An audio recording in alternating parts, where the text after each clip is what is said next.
Welcome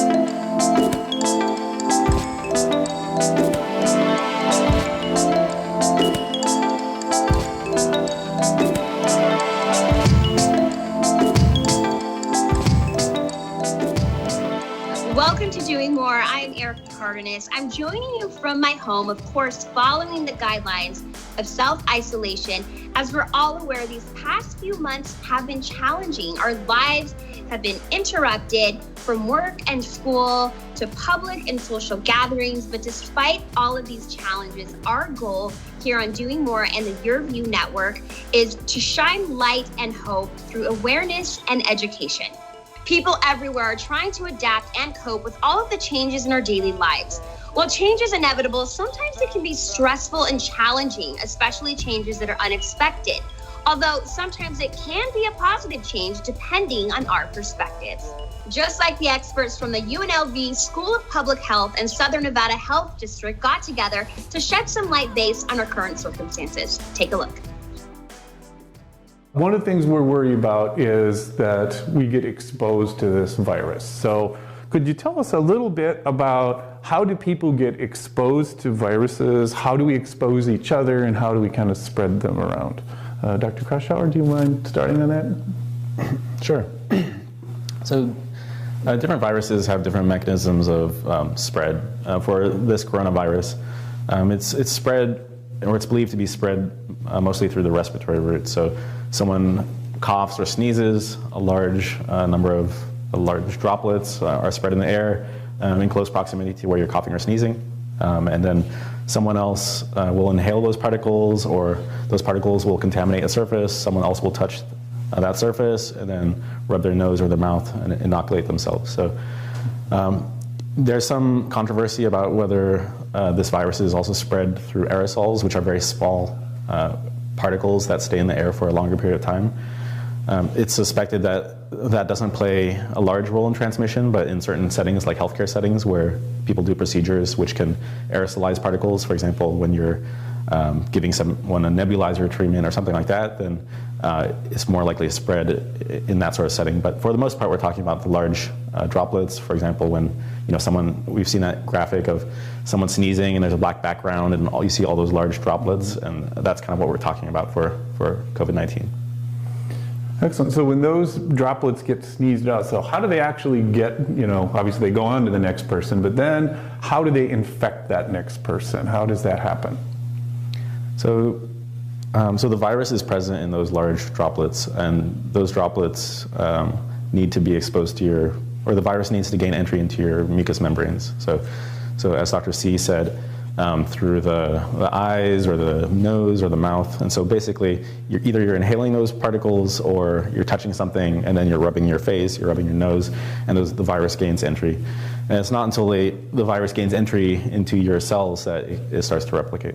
One of the things we like to do is, if we know who's the most susceptible, who has the worst response to that if we protect them, we try to protect everybody. So who are some of the groups that might be the most susceptible to this? So in terms of getting the disease, basically anybody breathing is going to be potentially exposed to this disease. So it doesn't matter whether you're young or old, anybody can get this particular disease. The thing that we're concerned about is the way different people react to it. As you get older, your immune system gets a little bit weaker.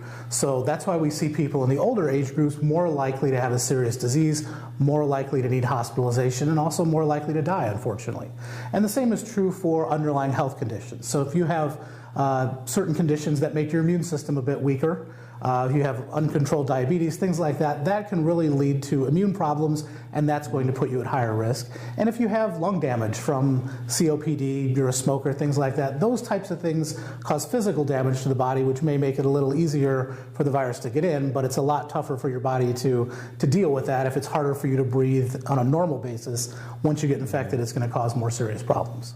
We all know we've been told to do a lot of things, right? You're supposed to wash your hands, you're supposed to clean surfaces, but I want to look at and see when we're doing that we're doing it correctly. So can we start with washing of hands, right? We all know we're supposed to wash our hands, but we need to know how to do it correctly. So what are we doing wrong when we're washing our hands incorrectly? So the challenges with hand washing are either not doing it long enough or not being thorough in the process. When you're washing your hands, it needs to happen for 20 seconds because the whole goal of washing your hands is to remove whatever viruses are on your hands and flush them down the drain. So you're physically removing them. And as part of that, you want to make sure you're covering every nook and cranny of your hands. You're not just rubbing a few parts of the hands and missing others, because that's not going to remove the virus. So you have to do it long enough. Obviously, you have to use soap and water, and you want to be very thorough to make sure you're removing as much virus as possible from your hands. What are some of the most credible sources about where people should go to make sure the information they're reading and they're getting is good, quality, accurate, scientifically based information? Dr. C? CDC website is the most credible of all in terms of prevention, but for research, in terms of new medications or current vaccine development, you can go to NIH website. So cdc.gov or nih.gov. Those are very important federal resources. But academia is also a good source. So Johns Hopkins or coronavirus.jhu.edu is also a very good source of information.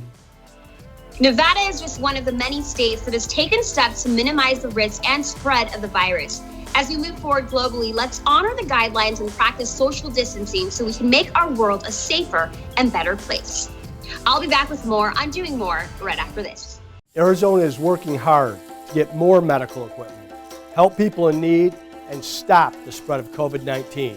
And we need your help. That means washing your hands with soap and water for 20 seconds.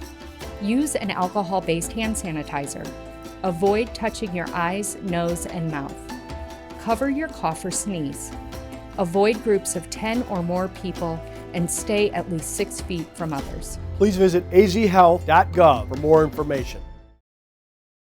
Welcome back to Doing More, where I'm practicing self-isolation at my home. As my family and I move forward together, I've been researching ways to keep our minds and bodies healthy. One of those ways is to read a book. Now, did you know that science has shown that reading has some amazing health benefits, like helps with depression, stress, and reducing the chances of developing Alzheimer's later in life? Also, it improves on how you feel mentally about yourself. And speaking of improvement, check out an organization from Kansas that's improving the quality of life for people through education and awareness. Guadalupe Clinic provides health care to the working poor for Wichita's community. We have 2 locations that are strategically located in low-income areas. Our main location is south of downtown, about 3 blocks south of Intrust Bank Arena, and our second location is on South Hillside in the Plainview community. The reason we do this is because a lot of our patients either have to walk or ride their bike to get health care. We usually see patients between 18 and 65. We don't see children. Our patients are the underserved. So these are the working poor, people without insurance in our community. And I can tell you how important our services are to them because I lived it for a year. So I came to Guadalupe Clinic as an AmeriCorps Vista. I did a year of service work with AmeriCorps where we live below the poverty line. We're on our own to find housing assistance, electric, our utility assistance, and our health care. So I can personally say that our services are super important. It's hard to find resources when you don't have the financial means to provide for yourself. We don't do this by ourselves. We have a lot of community partners, including KU School of Medicine, WSU School of Nursing, Newman School of Nursing, and the Sedgwick County Medical Society through Project Access. Project Access is where we can send people to specialists from our clinic, and they will see them free of charge at their individual clinics around town. Why do I volunteer at Guadalupe Clinic? I am actually lucky because my job at Via Christi sees Guadalupe Clinic as a very important place. And so some of my time that I spend here is actually during my normal workday, and some is in addition to that. So it is a way to give back to the community. It's a way to reach the patients that are the most vulnerable and need the most assistance. Since being here, I've diagnosed multiple cases of cervical cancer. It's a little bit of an expensive procedure to do if you have to pay for it. So at Guadalupe Clinic, we're able to offer it for free, which is really a blessing.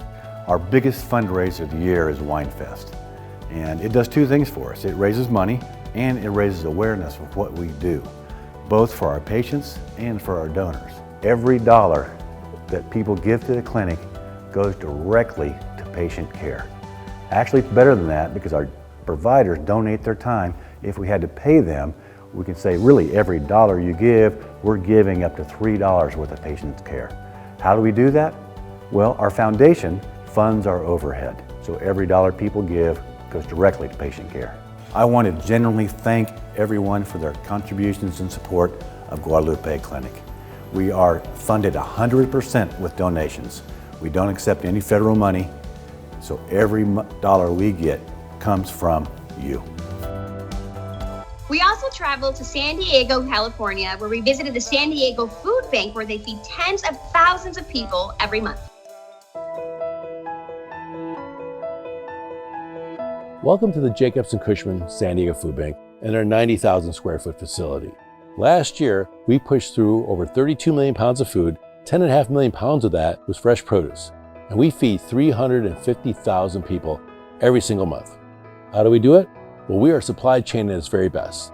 Our distribution model includes 214 bulk food distributions that we are doing each and every month. Plus, we have a core of 500 nonprofit agencies that we partner with. So any nonprofit you know that has a feeding program, more likely than not, they're getting the majority of their food from the San Diego or North County Food Bank.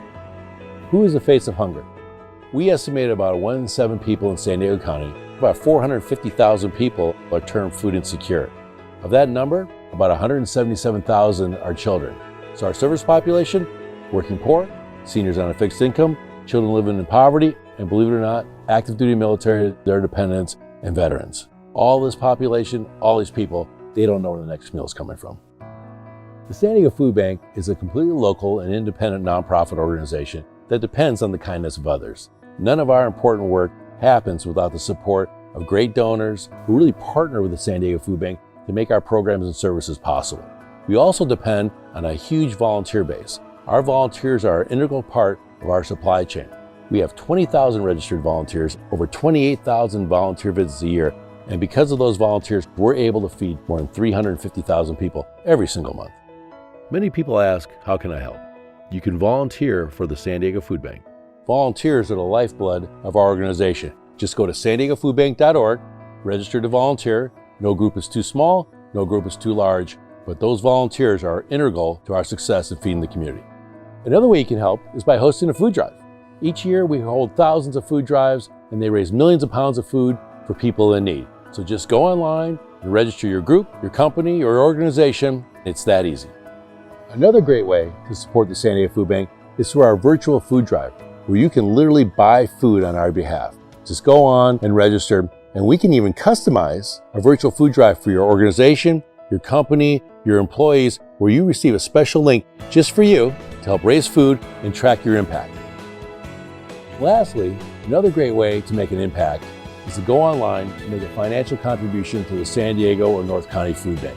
We can actually take $1 and leverage that into 5 meals. And I don't know another nonprofit organization that can take a donor dollar that far. You can also make a gift in somebody's honor, and you and that individual receive a letter of thanks from the San Diego Food Bank.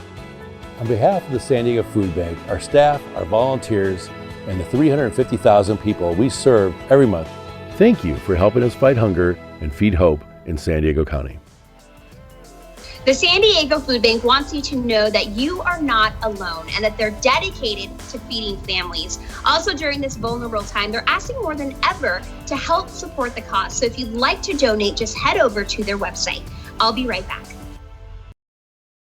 Welcome back to Doing More, where we shine a light on the good things happening in our communities. I'm here peacefully enjoying self-isolation in my backyard. As we try to find ways to be productive during this season, one healthy practice is to microlift. In other words, something that generates a sense of achievement. It's a good opportunity to spend time with family, pick up a new hobby, exercise, or possibly learn how to play an instrument. No matter what you choose, it's important that you keep your mind and body stimulated and engaged. Now check out a program that's challenging Cox employees through physical activity throughout the day.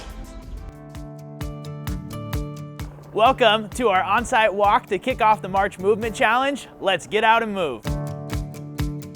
Being a busy professional, I truly understand how hard it is to implement exercise during the day. If you can schedule small amounts of time, 5 to 10 minutes, to do things as simple as stretch at your desk or hit the walking trail at your on-site facility, it'll extremely impact your well-being and help you continue to be healthy throughout the entire week.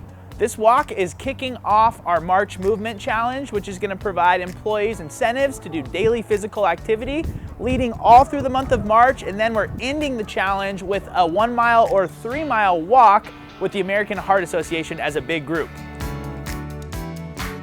Well, our wellness of our employees is critically important. We ask a lot of our employees, we want them to bring their whole selves to work, serve our customers and each other with a lot of energy and a lot of passion.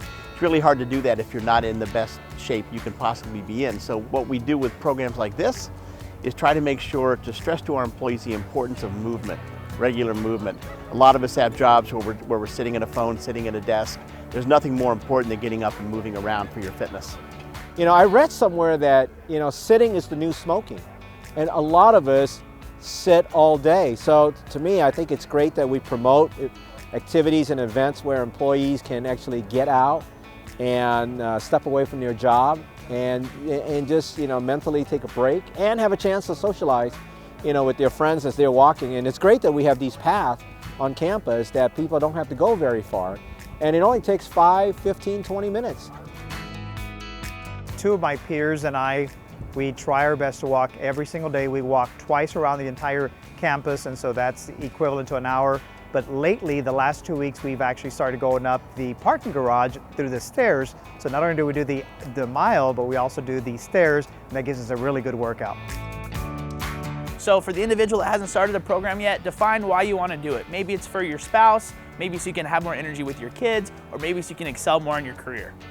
Thanks for coming out to our on-site kickoff walk. I look forward to seeing you continue on a path to a better you. Another fun and healthy way we can enjoy self-isolation is by connecting through Cox Communications technology. Cox is the largest private telecom company in America, providing video, internet, telephone, and home security to our customers. Through Cox GigaBlast Internet services, our entire family is able to virtually connect with loved ones, school, work, and the world, bringing us closer with those that we value in our lives. Recently, Cox launched a heartwarming initiative that virtually connects grandparents with their loved ones through Cox Grand Stories. Take a look. I think about Pat every night that I go to bed, every morning that I wake up. I miss her a lot. I did tend to isolate myself for a while there. Getting close to Jessica would mean a lot to me. Since her grandma's been gone, we don't see that much of each other. So maybe this will help us reconnect. You ready for this? I'm ready. Are you ready? Yeah, I'm ready. Someone comments or likes or posts on your wall, it'll go to this. Select profile picture. There's you and your wife. You want to do that one? Yeah, that'd be good. I thought it would be nice if you could post to your granddaughter's wall. Oh, okay. I've never tried that. I want to teach you how to do the video part. Okay. You're going to click on that. Now I start? Yeah. Hi, Jessica. It's Papa. I'm learning how to post a video so we'll be able to communicate much better. And so I'm enjoying this.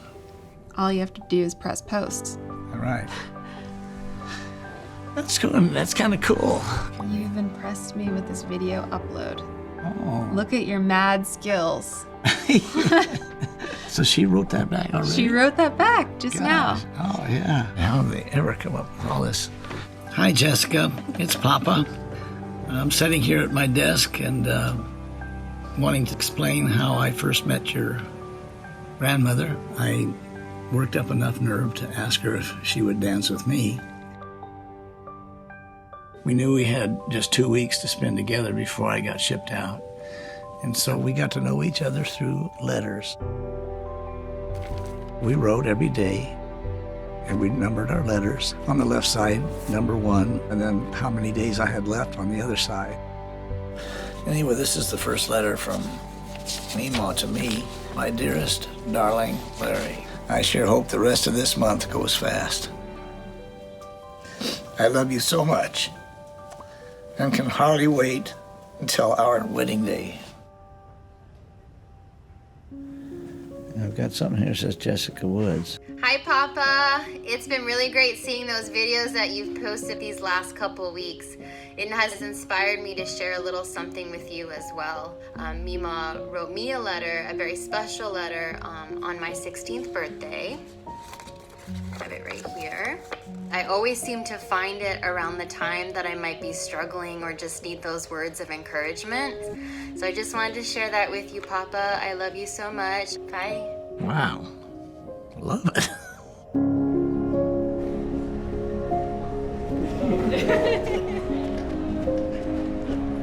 I actually brought the letter with me that I posted in the video. Oh, good. Dear Jessica. You know what you mean? My little Kika Bear, today is your 16th birthday, and it seems like it was just yesterday when I was holding you in my arms at your birth. Always know how much your grandpa and I love you and will always be there for you. Happy 16th to a beautiful granddaughter. Love, Mima. She's so good with her words. Getting together with Jessica has given me more purpose now and direction. I feel better about what's happening in my life.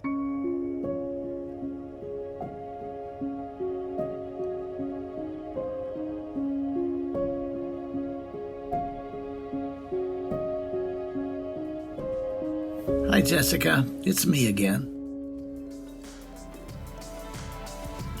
Cox Communications is dedicated to providing reliable services, especially during these times, so we can all stay connected. Such a great way of doing more. We'll be right back. As students transition to learning from home, Cox is committed to keeping your family connected. If you have a K-12 student and receive government assistance, you could qualify for low-cost home internet with Wi-Fi. And now through May 15th, you can receive 60 days of free service plus phone and remote desktop support. Cox is also providing access to discounted equipment through local partners in your area. Qualify now at cox.com/connect to compete. Welcome back to Doing More. As we close the show, I want to give a special thanks to our medical personnel who are on the front lines, who are going above and beyond to keep us safe and save lives. Such heroes. Let's continue to keep them in our thoughts and our prayers, and let's continue to move forward together by staying home and practicing social distancing. Stay healthy and stay safe. I'm Erica Cardenas. See you next time.